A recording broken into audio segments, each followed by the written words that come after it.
It's almost impossible for a movie franchise to move beyond certain aspects of its source material. This is one of the reasons why, even though Ellen Ripley was liquidized in Alien 3, they still found a way to bring her back in Alien Resurrection. Predator 2 suffered by not having Arnold Schwarzenegger in the film, even though the movie series is called Predator and not Dutch. Once an audience gets attached to a certain aspect of a franchise, they won't let it go. They replaced Kate Beckinsale in Underworld Rise of the Lycans, and no one went to see it. No Paul Walker and no Vin Diesel in Fast and the Furious Tokyo Drift? No audience either.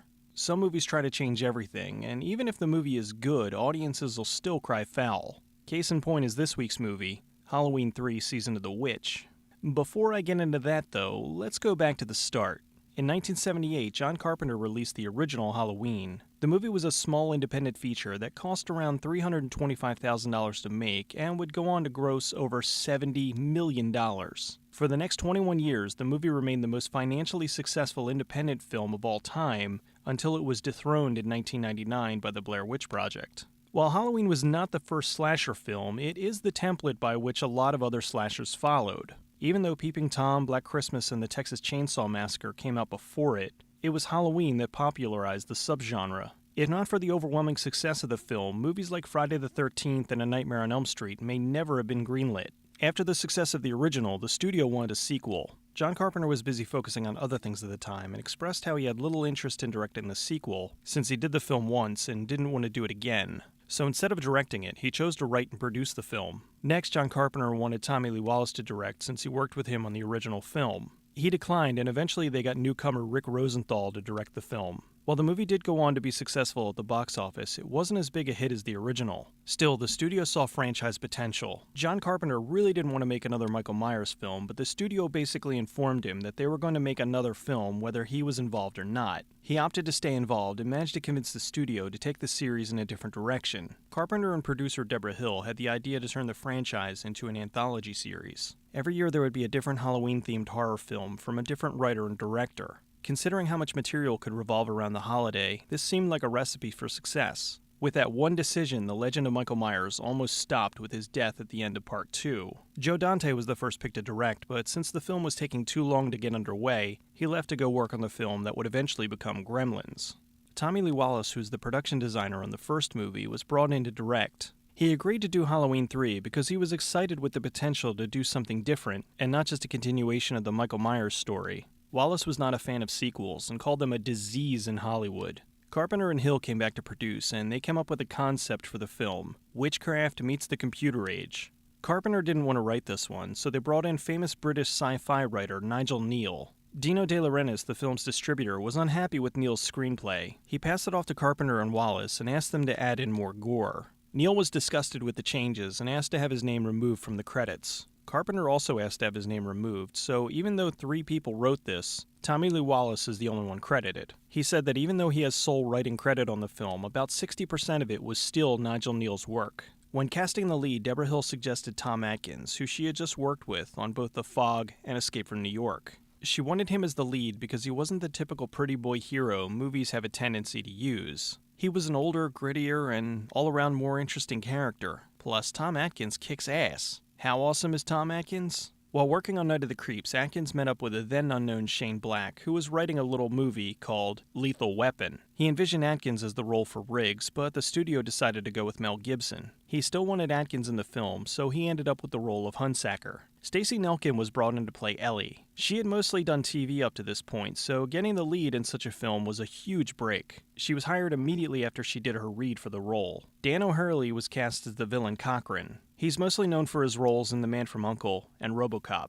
Now with the leads cast and the director in place, the film was set to move forward. The movie only had a $2.5 million budget, which was fairly small considering the scope of the film. As I said earlier, the script was about witchcraft meeting the computer age. The witchcraft comes from the Irish warlock Cochran. His plan revolved around the pagan holiday of Samhain. Cochran and his company, the Silver Shamrock, were famous mask makers. This year they were heavily pushing 3 masks. The masks included a microchip that when exposed to a special commercial that would air on Halloween night, it would do something horrendous to whoever was wearing it. Since they want to move the series away from Michael Myers, you don't get much further than an Irish warlock that builds robots and makes masks for children in a grand conspiracy that'll make everyone wearing a mask have their head melt into a puddle of snakes and insects on Halloween. Pretty messed up and a complete departure from where the original series was going. The masks were made by Don Post Studios. The Skull and the Witch were masks that were already out, but Tommy Lee Wallace wanted to add a new mask that was distinctively tied to Halloween. After going back and forth, they eventually decided on the jack-o'-lantern. Now they had 3 masks, which also tied into this being the 3rd movie. To help save money, the mask factory scenes were filmed in Don Post Studios. All the scenes filmed of them making masks were actually them creating product that was headed to the store.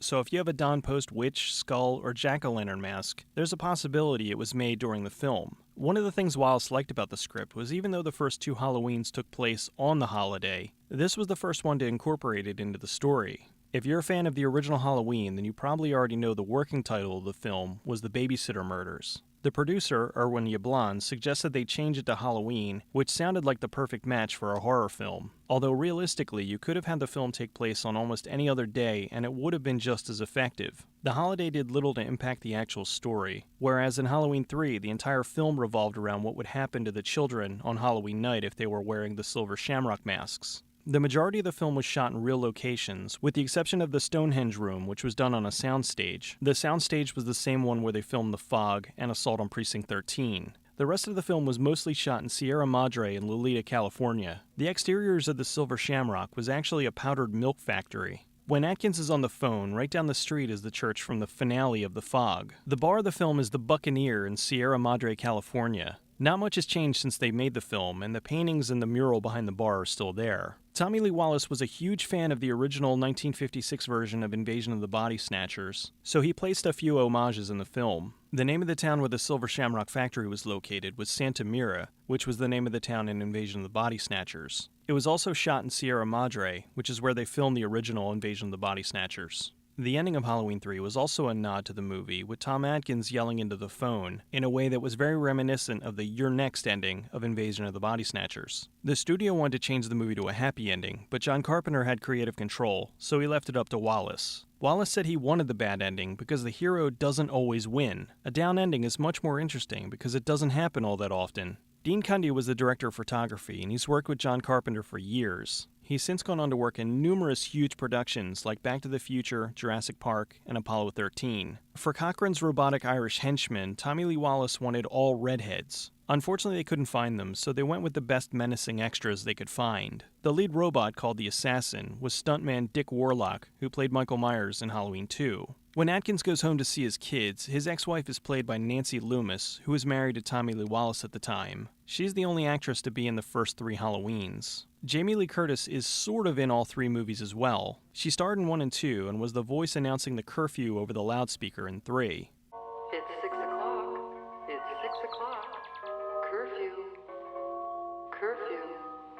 She was also shown in footage from the original Halloween on the TV in the film. After this, she wouldn't return to the series until Halloween H2O, the 7th film in the series, and as far as I'm concerned, is where the series officially ended. Tom Atkins was married to Garn Stevens at the time. Garn played the lady staying next door to Chalice and Ellie. This adds a bit of dark humor to her death sequence, because while Chalice and Ellie are getting it on, she's dying a horrible death in the next room. Atkins' son in the movie was Joshua John Miller, who is the real-life son of Jason Miller, who was Father Damien from The Exorcist. He also played Louise's little brother in Teen Witch. John Carpenter and Alan Howarth did the amazing score for the film. When it came time for the Silver Shamrock, they didn't have enough time to work on the jingle. So Deborah Hill suggested they go with something public domain so they wouldn't have to worry about acquiring rights or getting sued. They took London Bridge and reworked it into the annoyingly catchy jingle you hear throughout the film.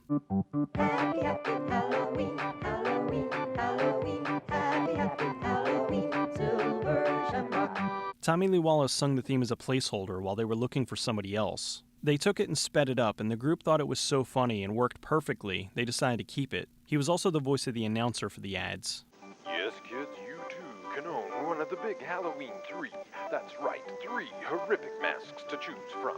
While working on the film, Wallace and Carpenter thought it would be a good idea to have the switch of Ellie being replaced by a robot. This has an extra meaning because Stacey Nelkin was almost cast as a replicant in Blade Runner. Showing how much of a pro Atkins is, he acted the whole movie without complaining once, even though he had walking pneumonia throughout most of it. The scene where little Buddy is dying excruciatingly while bugs and snakes crawl out of his face was a tad too much for the MPAA. They trimmed it back by a few seconds and were able to get the film released with an R rating. As it got closer to the release of the film, Wallace realized that audiences wanted Michael Myers. As the production was wrapping up, they tagged the movie with the title Season of the Witch, which was a song by Donovan that Tommy Lee Wallace liked. He thought it suited the movie more and tried to get the studio to release the film as Season of the Witch and not Halloween 3 Season of the Witch. He argued with the studio but was overruled. He called the Halloween name the biggest problem with the film. He said what got the movie made was also its curse. If it wasn't called Halloween, it never would have been funded. But ultimately being tied to the name was what people were going to hate about it, since it wasn't the sequel that they wanted. After all the work that went into the film, it was finally released on October 22, 1982. Audiences flocked to the movie, and it only lost out to the top spot on opening weekend because it was up against First Blood. There was a major backlash, though. The trailers never really expressed to the audience that the film wouldn't include Michael Myers, so fans of the series were outraged by his absence. Critics hated it and the people booed it. The studio then ditched any and all hopes to continue the series as an anthology. For years it drifted off into obscurity, and it wasn't until 7 years later when the series was revived in Halloween 4. They wanted to make sure that audiences knew the shape was returning, so they called it Halloween 4, The Return of Michael Myers. People eventually forgot about Halloween 3, or they referred to it as that weird side story in the series. As time went on and the quality of the Halloween films declined, the movie was rediscovered. A lot of horror fans that dismissed the film when they were younger were recognizing this as an odd departure that was way more entertaining than it ever got credit for. The film grew in popularity and cemented itself as a cult hit. While it wasn't achieving the success of the original movies, it also was no longer looked upon with disgust like it was in 1982. There's still more folks out there that dislike the film, but many of them are holding a grudge from all those years ago. If you're one of those people, give the movie another chance. It was recently remastered and released on DVD and Blu-ray, and it looks tremendous. I could see if the movie was just campy bad entertainment, but it's not.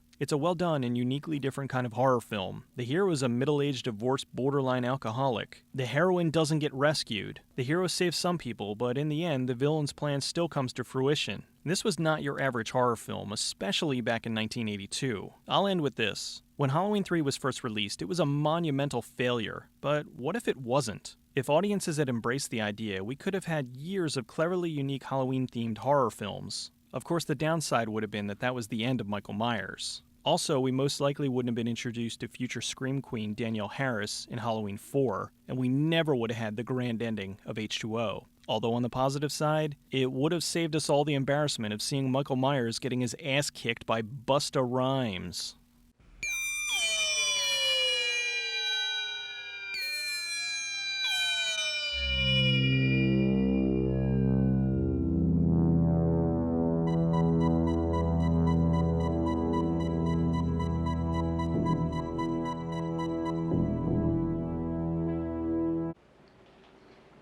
Where do you want to sleep, Dr. Chalice?